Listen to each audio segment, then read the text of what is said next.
राधे राधे। जय श्री कृष्ण दोस्तों। आज हम सोमवार की कथा का श्रवण करेंगे। एक बहुत धनवान साहूकार था जिसके घर धन आदि किसी प्रकार की कमी नहीं थी, परंतु उसको एक दुख था कि उसको कोई पुत्र नहीं था। वह इसी चिंता में रात दिन रहता था। वह पुत्र की कामना के लिए प्रति सोमवार को शिव जी का व्रत और पूजन किया करता था तथा सायंकाल को शिव मंदिर में जाकर शिव जी के श्री विग्रह के सामने दीपक जलाया करता था।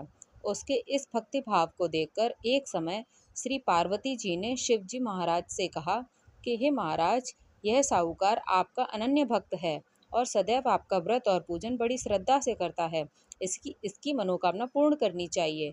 शिवजी ने कहा, हे पार्वती, यह संसार कर्म क्षेत्र है। जैसे किसान खेत में जैसा बीज बोता है वैसा ही फल काटता है, उसी तरह इस संसार में प्राणी जैसा कर्म करते हैं वैसा ही फल भोगते हैं। पार्वती जी ने अत्यंत आग्रह से कहा, महाराज, जब यह आपका अनन्य भक्त है तो इसको अगर किसी प्रकार का दुख है तो उसको अवश्य दूर करना चाहिए, क्योंकि आप सदैव अपने भक्तों पर दयालु होते हैं और उनके दुखों को दूर करते हैं। यदि आप ऐसा नहीं करेंगे तो मनुष्य आपकी सेवा तथा व्रत क्यों करेंगे। पार्वती का ऐसा आग्रह देख शिवजी महाराज कहने लगे कि हे पार्वती, इसके कोई पुत्र नहीं है, इसी चिंता में यह अति दुखी रहता है। इसके भाग्य में पुत्र न होने पर भी मैं इसको पुत्र की प्राप्ति का वर देता हूँ, परंतु यह पुत्र केवल 12 वर्ष तक ही जीवित रहेगा। इसके पश्चात वह मृत्यु को प्राप्त हो जाएगा। इससे अधिक मैं और कुछ नहीं इसके लिए कर सकता। यह सब बातें साहूकार सुन रहा था। इससे उसको न कुछ प्रसन्नता हुई और न ही कुछ दुख हुआ। वह पहले जैसा ही शिवजी का व्रत और पूजन करता रहा। कुछ काल व्यतीत हो जाने पर साहूकार की स्त्री गर्भवती हुई और 10वें महीने में उसके गर्भ से अति सुंदर पुत्र की प्राप्ति हुई। साहूकार के घर में बहुत खुशी मनाई गई, परंतु साहूकार ने उसकी केवल 12 वर्ष की आयु जान कोई अधिक प्रसन्नता प्रकट नहीं की और ना ही किसी को भेद ही बताया। जब वह बालक 11 वर्ष का हो गया तो उस बालक की माता ने उसके पिता से विवाह आदि के लिए कहा, तो साहूकार कहने लगा कि अभी मैं इसका विवाह नहीं करूँगा, अपने पुत्र को काशी जी पढ़ने के लिए भेजूँगा। फिर साहूकार ने अपने साले अर्थात बालक के मामा को बुलाकर उसको बहुत सारा धन देकर कहा कि तुम इस बालक को काशी जी पढ़ने के लिए ले जाओ और रास्ते में जिस स्थान पर भी जाओ यज्ञ करते और ब्राह्मणों को भोजन कराते जाओ। वह दोनों मामा भांजे यज्ञ करते और ब्राह्मणों को भोजन कराते जा रहे थे। रास्ते में उनको एक शहर पड़ा।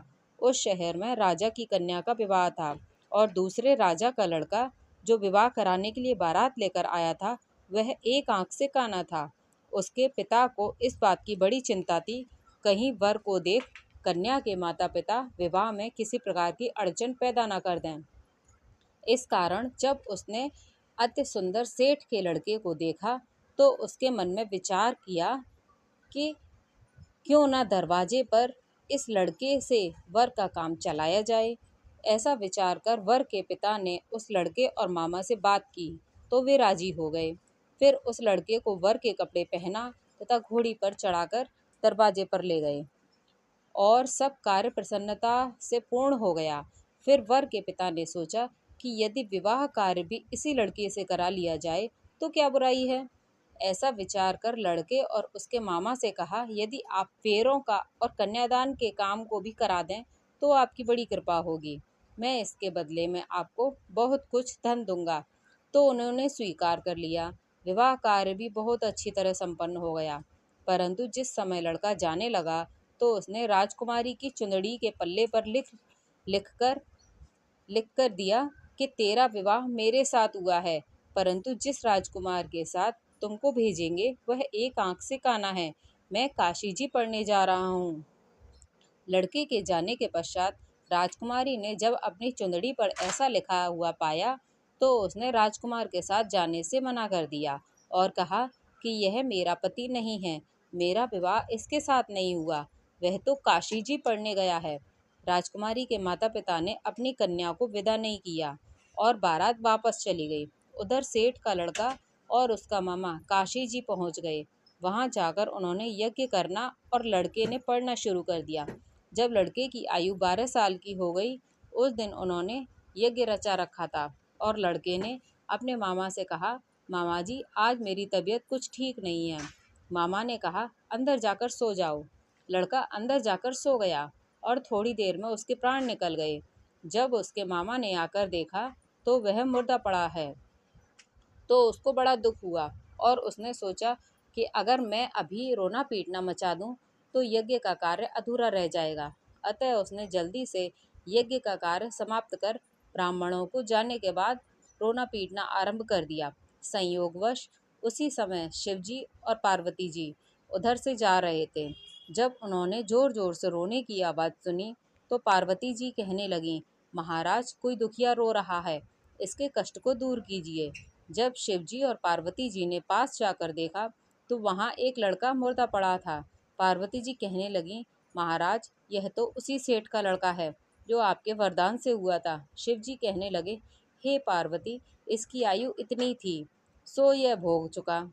तब पार्वती जी ने कहा, हे महाराज, इस बालक को और आयु दो, नहीं तो इसके माता पिता तड़प तड़प कर मर जाएंगे। पार्वती जी के बार बार आग्रह करने पर शिवजी ने उसको जीवन वरदान दिया और शिवजी महाराज की कृपा से लड़का जीवित हो गया। शिव पार्वती कैलाश चले गए। वह लड़का और मामा उसी प्रकार यज्ञ करते तथा ब्राह्मणों को भोजन कराते अपने घर की ओर चल पड़े। रास्ते में उसी शहर में आए जहां उसका विवाह हुआ था। वहां पर आकर उन्होंने यज्ञ आरंभ कर दिया तो उस लड़के के ससुर ने उसको पहचान लिया और अपने महल में ले जाकर उसकी बड़ी खातिर की और साथ ही बहुत दास दासियों सहित आदर पूर्वक लड़की और जमाई को विदा किया। जब वे अपने शहर के निकट आए तो मामा ने कहा, मैं पहले जाकर खबर कर आता हूँ।